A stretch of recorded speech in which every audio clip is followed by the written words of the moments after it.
welcome to another episode of Heroes Headquarters. Today we celebrate the extraordinary efforts of Dr. Stephanie Snow, a GI medical oncologist from the QE2 in Halifax, who goes above and beyond for every patient and by extension, the caregiver who is fortunate enough to be under her care. Dr. Snow's expertise and unwavering commitment in the medical management of metastatic colorectal cancer is unparalleled, for she brings patient-centric care, compassion, and an inordinate amount of personal attention to every patient's case, providing them with the knowledge and reassurance that everything that can be done is being done to help her patients. At the same time, we honor the brave and resilient efforts of Stage 4 CRAN member Wang Yu, who has been undergoing drug treatment for her colorectal lung metastases for just shy of a year now. She and her husband, Don, have never lost faith, and with Dr. Snow's assistance, have become well-informed and acquired a great deal of peace with Wang Li's diagnosis, all because of Dr. Snow's tireless efforts in providing referrals and extensive explanations to patient and caregiver queries. Wang Li has been nicely responding to treatment, and her quality of life has been excellent for the most part. Sit back, my friends, and listen to this incredible story, moderated by Mr. Ryan Clark from Eversana, Canada. There's a surprise you will not want to miss, which I will most surely not give away. It is an inspiring account of a patient's desire to move forward with determination and perseverance. Thanks once again to the tireless efforts of a world-renowned expert. I promise you, you will not regret watching this video. Thank you. Dr. Stephanie Snow has been a staff medical oncologist at the QE2 Hospital in Halifax, Nova Scotia since 2010 and is currently an associate professor in the Faculty of Medicine at Dalhousie University. She treats head and neck, thoracic, and most importantly for the purposes of this segment, GI malignancies, which include colorectal cancer. Dr. Snow has a keen interest in patient advocacy, volunteering with a number of patient advocacy groups for colorectal, stomach, and lung cancer, and is a valued member of CRAN's Medical and Scientific Advisory Board. Wang Li, who is joined by her husband, Don, today, was diagnosed with colorectal cancer in October of 2020 and had a colon resection performed the following month. After the surgery, Wang Li was referred to Dr. Snow in early 2021, ultimately meeting in May of last year to discuss the status of her metastatic colon cancer. In early July, a lung lobe resection was performed to remove one cancer nodule, followed by the commencement of chemotherapy in September. So Dr. Snow, let me start with you. Thank you again for joining us today. Could you tell us a little bit about your practice overall and how you support your patients through their journey? Absolutely. Well, thank you so much for having me here today, and thank you for highlighting the great story of Wang Li. And I think that's going to be a great inspiration for many people watching this today. It's those stories of inspiration that actually bring me to medical oncology. When I first did undergraduate studies, I was torn between sciences and arts, and I actually ended up doing an undergraduate degree in both. And I really found that medical oncology was an area in which there's amazing science, which is really pushing forward our outcomes for our cancer patients, but also there's such a human and real side. Having a diagnosis of cancer is unlike really any other diagnosis. And there's, in addition to the physical components, there's a significant psychologic and social component. And it's really quite rewarding. In fact, it's a true honor to be able to walk down that path with our patients, no matter what that path looks like. It really is something that we can help and guide, and that's a true honor to be part of that. One of my big passions as a medical oncologist is patient advocacy. As you mentioned in my introduction, I do a lot of advocacy work for a lot of different types of cancers, and I think that's so important. I think that having patients have voices, not just at individual levels, but to really put forward their needs to governments and to different societies to make sure that the needs and the care for cancer patients in Canada is being delivered is so important. And I've been thrilled to do some of that through CRAN, which truly provides excellent support and a network to which my patients can seamlessly fit. And there's many other cancer types in which that kind of organization and network just doesn't exist. Well, thank you. Well, let me turn now to Wang Li and to Dawn. So Wang Li, welcome. Why don't you start wherever you'd like and tell us a little bit about your journey. Oh, thank you. Let me in. I had the symptoms. I was a travel in Beijing. That's 2020, January 30. In the morning, my abdomen painful, and about 20 minutes. By that time, COVID started. In Beijing, everything's shut down. I couldn't go to hospital. I just stay at home, then come back Canada. Yeah, I don't have any symptoms. Just delayed until July. I had another symptoms at the evening. I went to emergency in Amherst Hospital. Yeah, then I got a diagnosis October 2020. Then immediately I had the appointment resection, my colon resection, November 5th, 2020. Yeah. And then at some point after that, you were referred to Dr. Snow. Is that right? Can you tell us a bit about that, or how or why you were referred to Dr. Snow? Yeah, after the resection, colon resection, then my surgery doctor's referral to Dr. Snow. Yeah, my husband do a lot of work for me.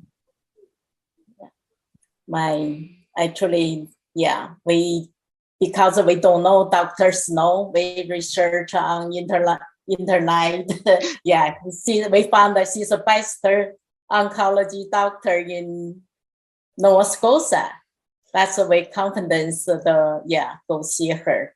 Well, we know that we're dealing with a very competent person, a very sincere person, very direct and very upfront, and that's the way it has to be. And cancer is a pretty heavy duty situation. It's a pretty heavy duty diagnosis that the person is dealing with, and somebody has to take charge.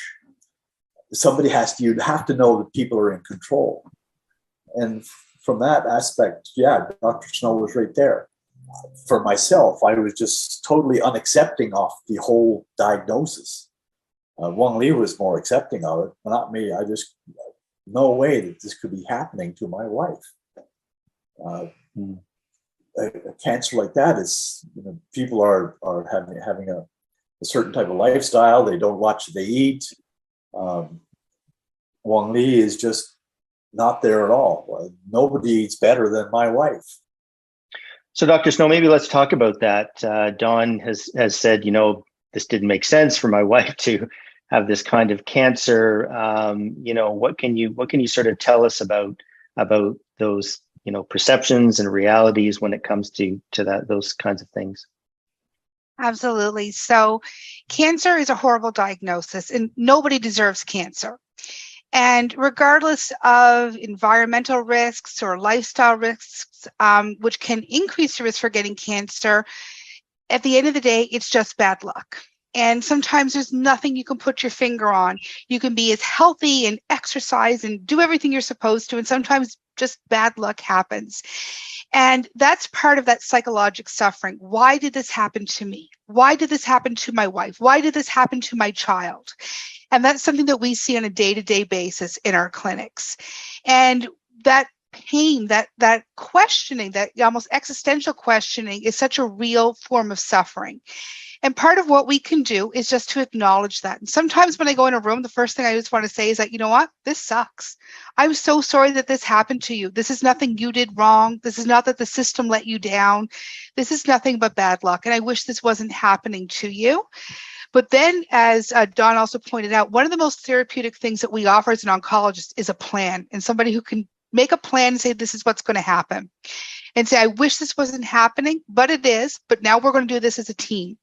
And I know this path really well, and we'll make decisions together as a team, but I'll help my best to guide you down with the knowledge I have.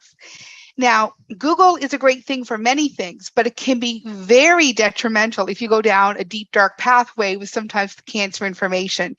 And I must commend Don. He has the best organized caregiver white binder that I've ever seen, that he would bring in with different things. And we would take our time and we would go through the different things that he had found about, certain therapies that work for a certain type of colorectal cancer, but didn't apply to Wang Li. And we would find other things that just really weren't based on anything. And then we would look at other things that are actually really good ideas. We talked about how that would be part of her whole treatment trajectory from a chemotherapy perspective. And I think that taking that time to actually have those conversations is just as important as actually providing the treatment. Because what I hope to achieve for my patients is that they can live with their cancer in somewhat of a state of grace. It's not always about fighting. It's about maintaining the quality of life today.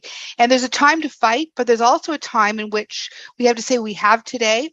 And if we can trust that there's a network and there's a system of people behind us, then that's just as therapeutic as the way that we saw Wang Li's lesions shrink on her CAT scans as we did give her systemic therapy. And I know we've touched on it a little bit, but I just want to make sure that our listeners are clear. So it was a year ago this month, July, that Wang Li had the lung lobe resection. So can you maybe just bring us from then up until today? So how has her sort of care and treatment progressed over the last year? So, Wang Li never felt sick. Obviously she had symptoms from original cancer, but she's never had a symptom from the spots in her lung, and they're quite small, actually. So I'm not surprised, and she has otherwise quite healthy lungs. And so we talked initially when we had the pathologic confirmation from the lung surgery that she truly did have stage 4 or metastatic colon cancer, because this was just one spot that we'd taken out. There are multiple spots in both of her lungs. We talked about different options, and one of the options we talked about was waiting and watching, doing active surveillance and not having to start treatment right away, because right now her cancer was being very well behaved, growing at a slow rate, and wasn't causing her symptoms. We also talked about all the different treatment options that I had from a systemic therapy perspective. And it was quite clear that based on the goals and values of Wang Li and Don, they wanted to get on treatment. So we did that. We put her on therapy, and she had an amazing response in terms of shrinkage. Many of the spots actually disappeared. They became so small that we could no longer see them on CAT scans, and the other ones that were there, even though we can still see them, they're much smaller. Unfortunately, she did have some side effects, and that's part of the balance of what we do as an oncologist, is trying to get that right dose, which is super toxic to the cancer cell, but not too toxic to the patient's healthy cells. And so Wang Li needed a break after a few months of chemotherapy. She said, I'm just so tired. And I said, I 100% support you. We've got a great CAT scan. So we did a break, and she did quite well, rebounded many of the symptoms that she had and recovered. And then when we saw a little bit of growth again on her CT scan, then we were able to restart her on therapy with the confidence that that same therapy was very likely going to work again, because it had already shown that activity. And the second time around, we were able to do those de novo dose reductions so that she wasn't quite as sick as the first time around, because we knew what her body's experience with systemic therapy was. Very good. So Wang Li, let me turn back to you. Dr. Snow's talked a little bit about sort of the physical component, but I'd like to ask you, as you have been going through this journey now for almost 2 years, psychologically and emotionally. How has it been on you? What have you felt, and what can you share with us? Actually, yeah, my husband very care about me.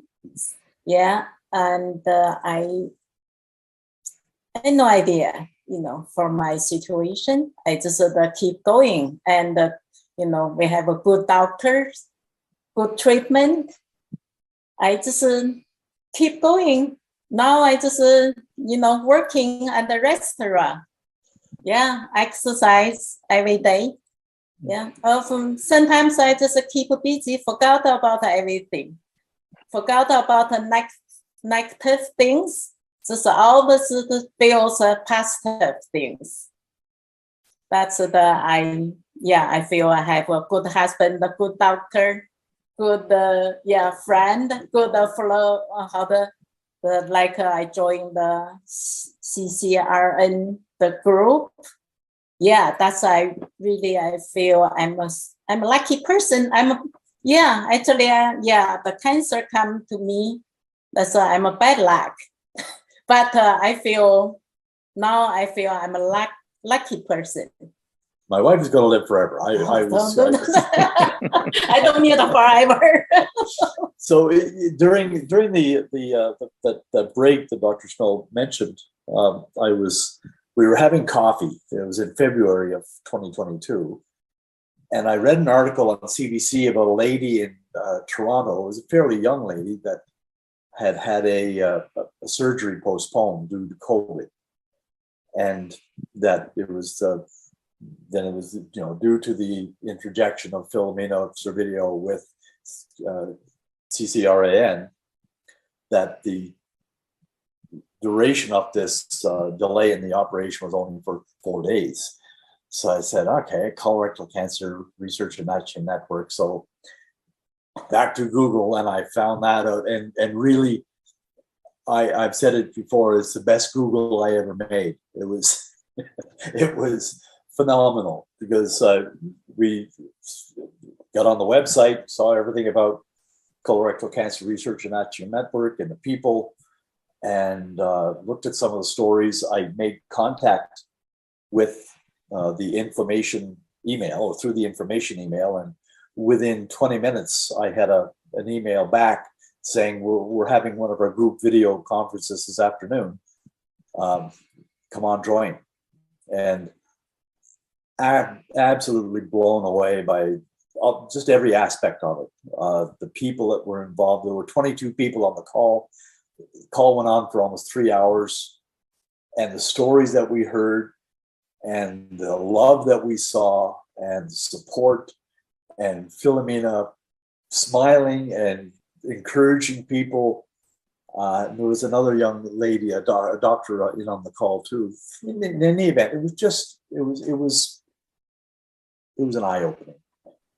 It was just a big step change for me anyway, me as an individual, being able to deal with what is going on in our family and see it accepted. It gave me a different level of acceptance. And then at that time, I was able to more positively support my wife.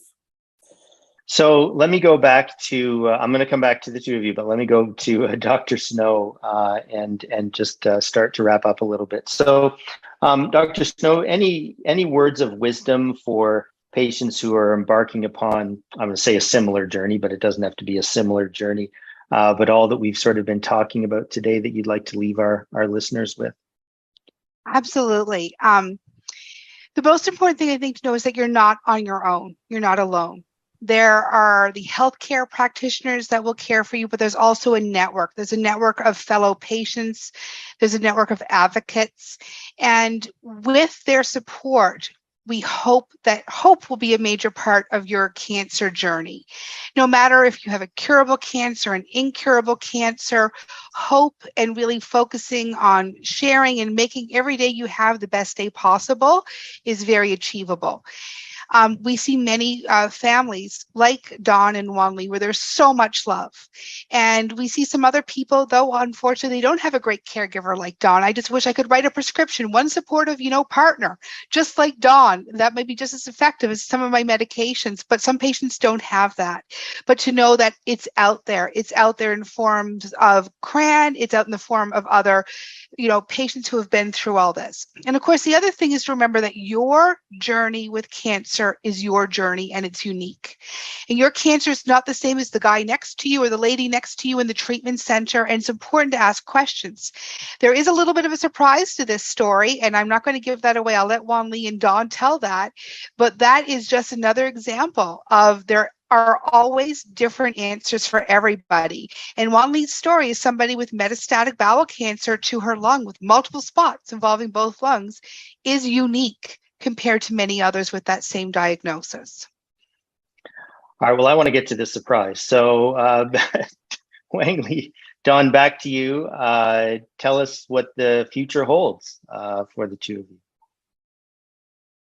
Well, through CRAN and with Dr. Snow making the referral, my wife has been accepted into a trial program in Toronto with Dr. Marcelo Saipal for a surgery and lung perfusion procedure, which will remove the tumors from the lungs, and then using technologies that Dr. Saipal has developed for maintaining the viability of lungs over time. Then there's a period of time that during the surgery where chemotherapy drugs will be infused into the lungs in the areas where the tumors had been. So the name is in vivo isolated lung perfusion. So the lung is one lung at a time is operated on, and in Wang Li's case, it'll be open surgery, an open lung surgery. So this is a bit intense. However, Wang Li stands a very good chance of coming out the other side of all of this with the tumors totally removed from her lungs. And oh my goodness, the fact that we have access to this through the work of CRAN and Dr. Snow, the referral, this couldn't happen. Wow. So, that's extraordinary. Oh, I'm so pleased to hear that, and I of course hope it goes well. I'm sure that it will. So let me just conclude by asking you on that wonderful note. Is there anything that you want to leave our listeners with, either one of you? Anything you want to sort of say in conclusion to the folks that are listening? Well, even with all of the grand professionalism that we do have, self-advocacy on every level is required. You owe it to yourself too. The individuals, you owe it to yourself to know that everything that is possible to be done is being done. Wang Li, anything you wanted to add? Yeah, I really every time I see the Philomena, the doctors know I just emotion. This is my, how do I say? It's emotional. Yeah. Mm-hmm. Yeah. Well, I want to thank both of you for joining us today. And we want to send our best wishes. And Dawn, you talked about love. We want to send our love as well, obviously, to you. That's so important. And Dr. Snow, thank you as well for joining us. We really appreciate all that you've contributed to as well today. So thank you. Thank you. Thank you.